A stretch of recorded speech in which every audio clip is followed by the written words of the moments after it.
Salam, jumpa lagi di dalam pelayanan mimbar GKMI Eklesia. Saudara-saudara, kita akan mendengarkan firman Tuhan, firman yang berkuasa mengubahkan kehidupan kita, yang membentuk kehidupan kita makin hari semakin baik. Sebelum kita lebih jauh mendengarkan firman Tuhan, mari kita berdoa meminta pimpinan dan bimbingan dari Roh Kudus. Kita berdoa. Tuhan Yesus, kami mengucap syukur bahwasanya Engkau baik kepada kami, dan sampai hari ini kami boleh merasakan cinta kasih Tuhan yang luar biasa boleh melingkupi kehidupan kami. Dan sebagai wujud bahwa Tuhan peduli di dalam kehidupan kami, Engkau boleh memperdengarkan sabdamu kepada tiap kami hari ini.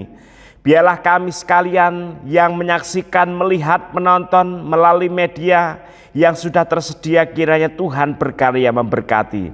Biarlah kasih Tuhan, kuasa Tuhan menembus skat-skat teknologi, bahkan memakai alat yang kami pakai itu menjadi kepanjangan mulut Tuhan untuk menyampaikan berkat, kekuatan, bahkan teguran kepada kami. Tuhan Yesus, kami menyerahkan, biarlah seiring pendengaran kami akan firman-Mu, Engkau memberkati kami yang terbaik, supaya Engkau boleh menjadikan kami murid Kristus yang sejati, menjadi anak-anak Tuhan yang berkarakter, menjadi orang Kristen yang terus-menerus bersaksi, menjadi garam dan terang dunia. Tuhan, mampukanlah kami untuk merasakan jamahan Tuhan, merasakan hadirat Tuhan ketika firman Tuhan diberitakan di dalam nama Tuhan Yesus Kristus. Firman yang sudah menjadi daging, firman yang sudah berkuasa atas hidup kami, kami serahkan firman Tuhan ini. Amin. Saudara-saudara, firman Tuhan pada hari ini saya berikan tema teguran yang memulihkan. Teguran yang memulihkan diambil dari teks Perjanjian Lama, yaitu 2 Samuel pasal 12 ayat 11 sampai 14. 2 Samuel pasal 12 ayat 11 sampai 14, demikian firman Tuhan. Beginilah firman Tuhan, bahwasanya malapetaka akan kutimpakan ke atasmu yang datang dari kaum keluargamu sendiri. Aku akan mengambil istri-istrimu di depan matamu dan memberikannya kepada orang lain. Orang itu akan tidur dengan istri-istrimu di siang hari. Sebab engkau telah melakukannya secara tersembunyi, tetapi aku akan melakukan hal itu di depan seluruh Israel secara terang-terangan. Lalu berkatalah Daud kepada Natan, aku sudah berdosa kepada Tuhan. Dan Natan berkata kepada Daud, Tuhan telah menjauhkan dosamu itu, engkau tidak akan mati. Walaupun demikian, karena engkau dengan perbuatan ini telah sangat menista Tuhan, pastilah anak yang lahir bagimu itu akan mati. Saudara-saudara, sampai sedemikian jauh pemberitaan firman Tuhan. Yang berbahagia ialah kita yang membaca, merenungkan, mendengarkan, melakukan firman Tuhan di dalam kehidupan setiap hari. Haleluya untuk firman Tuhan. Saudara-saudara, teguran yang memulihkan. Kalau kita bertanya atau saya bertanya kepada saudara, yang namanya teguran itu enak atau tidak? Semuanya itu pasti bilang tidak enak. Tidak ada orang yang suka dengan teguran. Bahkan ada orang yang menganggap sebuah teguran itu sebagai sebuah lelucon. Teguran itu bisa bermakna ganda. Satu sisi itu bitter, satu sisi itu better. Kalau orang menerima teguran, maka orang itu akan menjadi better, menjadi pribadi yang lebih baik dibentuk Tuhan, dan dia akan menjadi pribadi yang makin hari makin berkenan di hadapan Tuhan. Tetapi ada satu lagi, dan ini sering terjadi, yaitu teguran itu membuat bitter, membuat sebuah kepahitan. Teguran itu dasarnya memang tidak disukai orang, membuat seseorang itu tidak nyaman. Apalagi sebuah teguran jatuh ke telinga orang yang tidak dewasa, maka teguran itu yang seharusnya menjadi pribadi yang better, justru akan berbalik menjadi pribadi yang bitter. merasa dirinya tersinggung. Banyak kepahitan yang dimunculkan dari teguran itu. Sekalipun demikian, faktanya memang orang tidak suka dengan teguran. Faktanya memang orang itu tidak nyaman, bahkan jauh-jauh, bahkan melawan. Bahkan orang itu bisa berkelit sedemikian untuk menghindar atau menampik dari teguran itu. Tetapi teguran itu ada di dalam firman Tuhan. Baik itu narasi, baik itu imperatif atau perintah-perintah dilakukan oleh tokoh-tokoh dalam perjanjian lama, bahkan Tuhan Yesus sendiri melakukan sebuah teguran. Dengan demikian, demi kesehatan rohani, demi kedewasaan iman, demi perbaikan karakter dan kelakuan, sebuah teguran itu mutlak untuk diperlukan. Saudara-saudara, ada seorang pelukis yang luar biasa. Pelukis ini terkenal, laris, dan dia juga sering diminta untuk melukis. Baik melukis figur, melukis ya tokoh-tokoh tertentu, kemudian juga diminta untuk melukis pemandangan, bahkan kubah sebuah rumah, saudara-saudara. Itu pun dia bisa. Nah, suatu kali dia mendapatkan tawaran untuk melukis sebuah gedung yang tinggi. Gedung itu memang tinggi, tapi dia disuruh melukis untuk lantai, mungkin lantai yang ke-6, begitu saudara-saudara. Lantai yang ke-6 itu sebenarnya belum jadi sepenuhnya. Banyak pagar-pagar yang sudah disusun, tapi ada juga pagar-pagar yang belum ada di lantai itu. Pelukis itu akhirnya berkarya, mengeksplorasi sedemikian, lalu dia berkarya makin hari, makin jadi begitu indah, begitu indah. Saudara-saudara, dia punya kebiasaan ya. Namanya orang melukis itu, dia harus melihat secara dekat untuk memastikan detail keindahannya. Tetapi satu sisi, seorang pelukis itu harus mundur beberapa jarak begitu untuk memastikan keindahan dari jarak yang jauh. Dekat dan jauh memunculkan perspektif itu, kalau digarap secara detail menghasilkan sebuah lukisan yang luar biasa. Nah, pelukis ini melukis dengan asik begitu saudara, tetapi dia itu melihat dari dekat begitu, dia mundur untuk melihat dari perspektif yang jauh. Mundur, saudara-saudara, temannya pada teriak, "Woi, berhenti, stop. Jangan mundur lagi, stop." Saudara-saudara, sang pelukis ini tampaknya dia itu sudah asik, sudah fokus kepada lukisannya. Walaupun dia mundur, tetapi pikirannya itu jalan, perhatiannya itu fokus kepada lukisannya itu.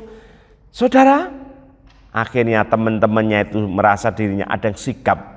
Ini kalau diteriakin nggak akan berhenti. Apa yang terjadi? Kemudian ada seorang yang juga ditugasi untuk jadi tukang di situ. Saudara, lukisannya itu dicoret. Lukisannya itu langsung dicoret sedikit. Saudara, langsung saat itu juga sang pelukis itu berhenti. Dan ketika dia menoleh ke belakang, tinggal satu langkah mundur, dia sudah jatuh dari lantai 6.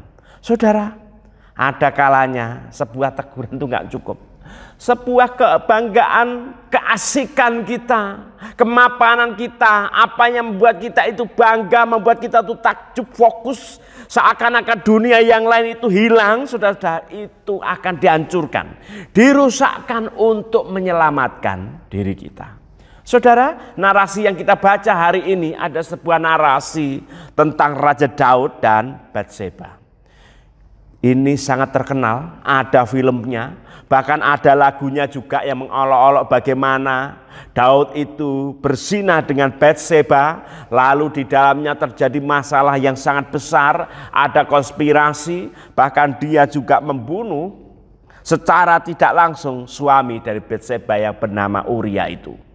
Saudara-saudara, Daud di sini sebenarnya dari awal memahami, tahu bahwa apa yang dilakukan bersama dengan Batseba itu adalah sebuah tindakan yang melanggar dan menghina Tuhan. Dia itu ada seorang raja Israel. Israel itu merupakan sebuah bangsa pilihan Tuhan. Kemudian dia memilih sendiri Daud, diangkat derajatnya dari seorang gembala menjadi seorang raja. Yang dulu di padang lalu digiring Tuhan kepada istana. Yang dulu tidak punya mahkota apa-apa, sekarang dia bermahkotakan kerajaan yang luar biasa. Justru di dalam kekuasaannya itu, dia jatuh. Dia terlibat perselingkuhan yang hebat, perzinahan yang hebat dengan Batseba. Kalau dirasa dalam kisah ini, saudara-saudara, Daud itu sebenarnya sudah merasa ada sesuatu yang salah. Oleh karena itu, dia melakukan begitu banyak konspirasi, men-setting sedemikian rupa kejahatannya sehingga tidak ketahuan orang lain. Di sini kita juga bisa memahami ada sebuah perjuangan yang dilakukan oleh Daud untuk menutup-nutupi segala dosa dan kesalahannya. Dengan demikian Daud itu tahu bahwa apa yang dilakukan itu sebenarnya tidak umum. Sesuatu yang berdosa dan tidak boleh terjadi di dalam komunitas orang beriman. Tetapi Daud ini melakukannya. Dan seakan-akan dia tidak berdaya dengan apa yang sudah dilakukan. Saudara, sebuah kesalahan itu sangat mungkin terjadi di dalam hidup kita. Tidak ada orang di dunia ini yang tidak bersalah. Semua orang itu bersalah. Lebih tegas lagi Rasul Paulus di dalam Roma mengatakan, semua orang itu berdosa dan hilang kemuliaan Tuhan. Dengan demikian sebuah kesalahan itu sebagai sesuatu yang biasa. Tapi ingat, melakukan kesalahan itu tidak boleh jadi kebiasaan. Ini serius. Dosa itu lebih bobotnya itu lebih berat daripada kesalahan. Dosa ini menyangkut relasi kita dengan Tuhan. Kalau di sini Daud itu benar-benar merasakan ada yang salah. Nah, disinilah saudara-saudara, dalam perikop yang kita baca tadi, Natan di situ diutus oleh Tuhan. Natan yang tidak tahu seluk-beluk yang terjadi di istana, dia diutus Tuhan untuk menegur Daud. Dengan demikian, ketika Natan datang kepada Daud, kita memahami bahwa ternyata Tuhan itu tahu apa yang dilakukan oleh Daud itu. Tuhan memperhatikan benar perzinahan yang terjadi di antara Daud dan Batseba. Tuhan begitu concern terhadap pelanggaran terhadap Taurat Musa yang dilakukan oleh Daud itu. Tuhan itu melihat dengan sendiri bagaimana seluk-beluknya Daud itu menyusun konspirasi untuk meniadakan bukti-bukti yang ada. Manusia bisa bekerja sama untuk konspirasi. Manusia bisa dibohongi. Kejahatan dan dosa bisa ditutup-tutupi. Tetapi Tuhan yang ada di surga, mata Tuhan itu tertuju kepada orang yang berdosa itu. Maka sebagai kasih sayang Tuhan terhadap Daud, maka Tuhan mengutus Natan. Disinilah saudara-saudara, sebuah teguran itu punya tujuan. Tuhan menyayangi Daud, Tuhan menyayangi orang Israel, Tuhan menyayangi generasi Daud, dan Tuhan ingin menyelamatkan masa depan Daud. Oleh karena itu dia mengirim seorang nabi yang namanya Natan itu datang ke istana, berhadapan face to face dengan Daud untuk memberi apa? Sebuah teguran. Saudara, teguran itu punya tujuan yang mulia. Kita yang ditegur itu juga harus mendengarkan dengan sungguh-sungguh, membuka hati dan pikiran kita, membuka perasaan kita, emosi kita dengan dewasa, dengan lapang dada, dengan benar-benar berpikir. Jangan terburu-buru responsif, reaktif, provokatif, meledak-ledak langsung mencari kambing hitam. Saudara-saudara, saya pun tidak pernah punya impian bahwa saya tidak pernah salah, harus sempurna, enggak. Saya pun pernah ditegur begitu ya. Tetapi ya oke. Apakah itu baik-baik saja? Oh enggak, kepikiran juga. Tetapi saya selalu berpikir nanti daripada memberikan respon reaktif, nanti dipikirkan baik-baik apa maksudnya, dicerna. Ya saudara-saudara, itu tidak gampang. Dan kalau kita mengandalkan diri sendiri, tidak mengandalkan Tuhan, saat kita menerima teguran, kita akan kehabisan energi untuk ngeles, untuk mencari cara untuk menutupi kesalahan kita. Saudara-saudara, dunia bilang, ya biasalah. Kalau orang ditegur ngeles itu kan biasa. Tetapi ingat, ada satu contoh yang luar biasa, yaitu Daud. Dia memahami bahwa Tuhan itu mengutus Natan. Disitulah dia menerima teguran Natan itu dengan di luar dugaan. Diterima, saudara-saudara. Teguran itu diterima. Ini luar biasa, seorang raja. Tetapi dia menerima teguran itu dengan sebuah perkataan yang singkat. Tetapi dia itu benar-benar menyatakan bahwa dirinya itu menerima dengan baik teguran itu. Ayat 13 dikatakan, aku sudah berdosa kepada Tuhan. Saudara-saudara, ini berbeda dengan kata-kata yang diungkapkan oleh saudara-saudara Yusuf. Saudara-saudara Yusuf ketika dia bertemu dengan Yusuf yang sudah jadi pejabat, mereka itu sudah berdosa tahunan. Tetapi baru di akhir kehidupannya di Mesir itu, mereka itu baru mengaku salah, berdosa. Lalu apa? Jangan bunuh kami, saudara-saudara. Maka Daud mengatakan, pengganti Allahkah aku ini di hadapanmu? Lambat untuk mengaku dosa-dosa mereka. Kalau sudah kepepet, terpojok, tersudutkan, gak ada jalan keluar, ditunjukkan bukti-bukti, baru ngaku, saya berdosa. Saudara-saudara, sekali lagi kehadiran seorang hamba Tuhan.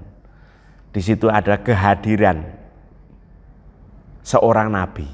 Ditujukan untuk menegur itu sebagai tanda bahwa Tuhan itu menyayangi kehidupan umatnya.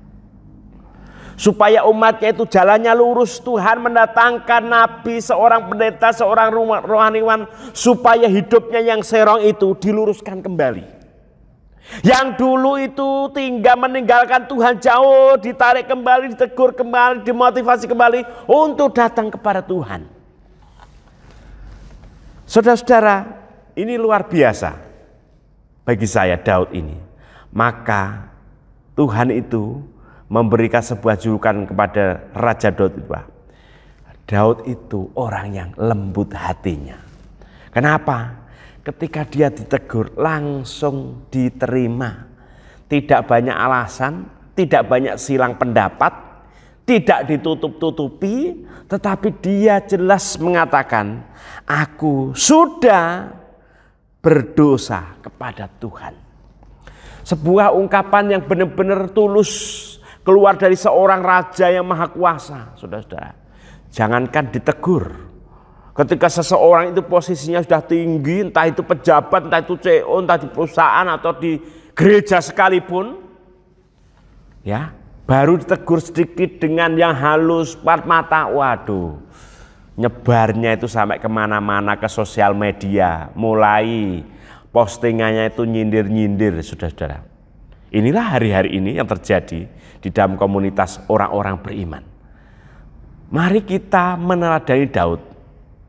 Kita menjadi pribadi yang lebih baik setelah ditegur. Tetapi teguran itu ya tetap teguran. Sekalipun orang itu tidak suka, teguran itu tetap dilanjutkan. Karena apa? Di Alkitab sendiri ada memberikan contoh. Dan inilah yang diadopsi, diaplikasikan di dalam kehidupan bergereja, seiman dengan seiman, supaya itu tidak sekedar saling tegur sapa, tetapi juga apa? Memberikan teguran. Memberikan teguran yang benar-benar menguatkan, teguran yang benar-benar membentuk, teguran yang membangun. Sebuah teguran atau peringatan yang benar-benar konstruktif untuk menjadikan yang ditegur itu pribadi yang lebih baik, saudara-saudara. Rasul Paulus sendiri melalui surat-suratnya, dia menegur begitu banyak orang. Baik itu orang Yahudi yang sombong, mereka yang berpegang teguh kepada Tauratnya, dan membuat bangsa-bangsa lain itu dikafir-kafirkan. Baik itu orang Yunani yang sombong dengan ilmu pengetahuannya, baik itu para rasul atau orang-orang yang memberitakan Injil tetapi dengan cara-cara yang tidak baik, maupun kepada jemaat-jemaatnya, mereka yang berlaku seorang muda sekali berubah dari Injil Kristus, ditegur dengan keras oleh Rasul Paulus. Ya, saudara, kalau kita perhatikan ya, orang menegur itu sama fungsinya dengan kritik begitu ya. Cuma kritik ini sebuah terminologi yang sangat licin hari-hari ini, di mana orang itu ngomong kotor, memaki, mengumpat kepada simbol-simbol negara, tetapi ngomongnya itu adalah sebuah kebebasan berekspresi. Di dalam kehidupan berdemokrasi, ya kritik itu sesuatu yang biasa, sehat. Sedih saya saudara-saudara. Ternyata bangsa kita itu katanya makin hari makin pinter. Membedakan makian dan kritik nggak bisa. Tata keramanya itu di mana begitu ya. Tetapi kritik itu baiklah kita jauh-jauh. Tetapi teguran itu ada sesuatu. Dan sebelum menegur, berdoalah kepada Tuhan. Seandainya kita itu ditegur, berdoa kepada Tuhan. Tuhan akan membentuk kita menjadi pribadi yang baru, bukan pribadi yang biru, saudara-saudara. Baiklah kita merenungi baik-baik kehidupan rohani kita. Tidak ada di antara kita yang benar-benar sempurna. Tidak ada di antara kita yang mengaku dirinya tidak pernah salah, tidak pernah berdosa.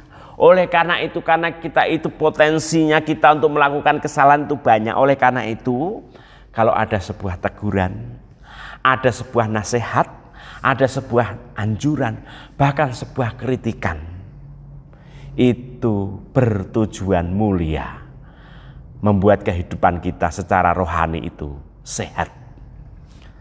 Istilah gampangnya, saudara-saudara, orang ya mengumpamakan kritik dan teguran itu seperti apa? Seperti makan sayur. Anak-anak itu kalau lihat hijau-hijau paling tidak suka, sayur nggak suka. Saya sendiri kalau ngomong sayur sama anak saya itu bisa bertengkar, bahkan berdebat begitu saudara-saudara. Sekalipun saya menang debat, tidak mau makan sayur.